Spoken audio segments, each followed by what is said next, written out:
Suara Pembaharuan Indonesia Televisi.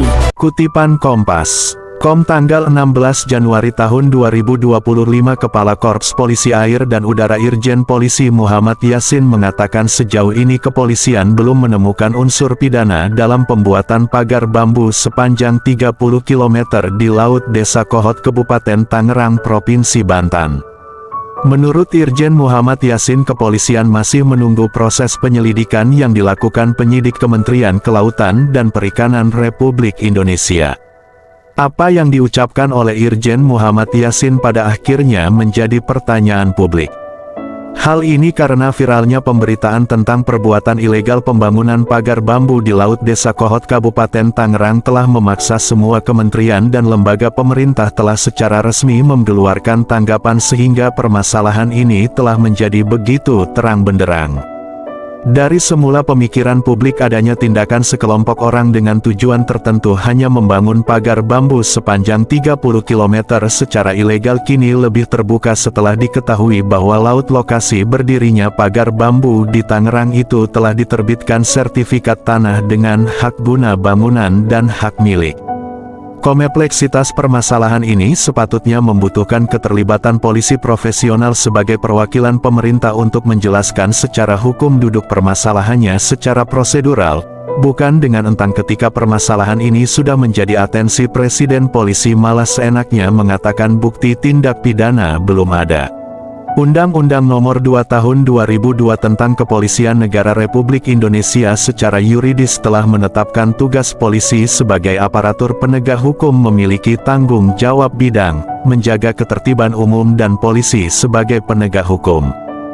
Dengan tugas dan tanggung jawab kepolisian ini, maka publik terutama para nelayan di Tangerang terkhusus di Desa Kohot dan sekitarnya sudah merasakan, sudah mengalami, sudah merasa dirugikan dengan adanya pagar bambu sepanjang 30 km di Laut Tangerang ini.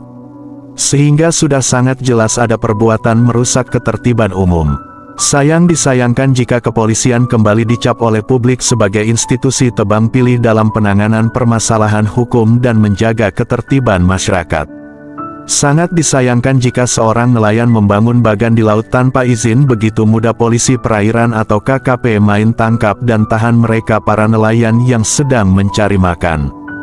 Sedangkan dalam perbuatan tindak pidana mendirikan pagar sepanjang 30 km ini, sudah sangat jelas ada unsur merugikan nelayan polisi tanpa beban menyampaikan belum ada bukti tindak pidana. Sebetulnya keterlibatan polisi sangat diharapkan oleh negara dalam menyelesaikan permasalahan pagar di Laut Tangerang ini dan harus diakui tanpa kehadiran polisi yang profesional pelaku pembuat pagar di laut ini tidak akan tersentuh hukum.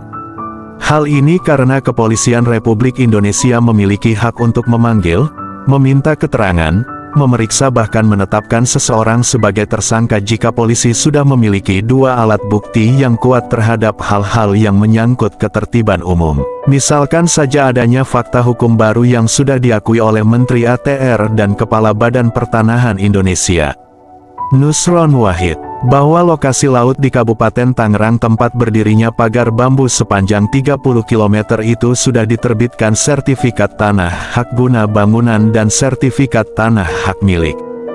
Jika saja polisi mau bekerja tanpa dilaporkan oleh masyarakat, polisi memiliki hak untuk melakukan penyelidikan, dokumen pendukung sebagai syarat terbitnya sertifikat tanah itu. Hal ini karena secara hukum ataupun dengan akal logika tidak mungkin pejabat Badan Pertanahan Nasional menerbitkan sertifikat di laut. Disinilah ada hak polisi untuk memeriksa siapapun. Mungkinkan para pelaku baik pemohon sertifikat tanah, maupun pejabat penerbit sertifikat tanah membuat dan menggunakan dokumen palsu untuk mengajukan permohonan hak atas tanah. Semuanya membutuhkan kerja-kerja dari anggota polisi yang profesional dan berintegritas tinggi. Dan publik sangat mengharapkan aparat kepolisian hadir untuk menyelesaikan perkara pelanggaran ketertiban umum pembangunan ilegal pagar bambu sepanjang 30 km ini. Demikian ulasan Suara Pembaharuan Indonesia.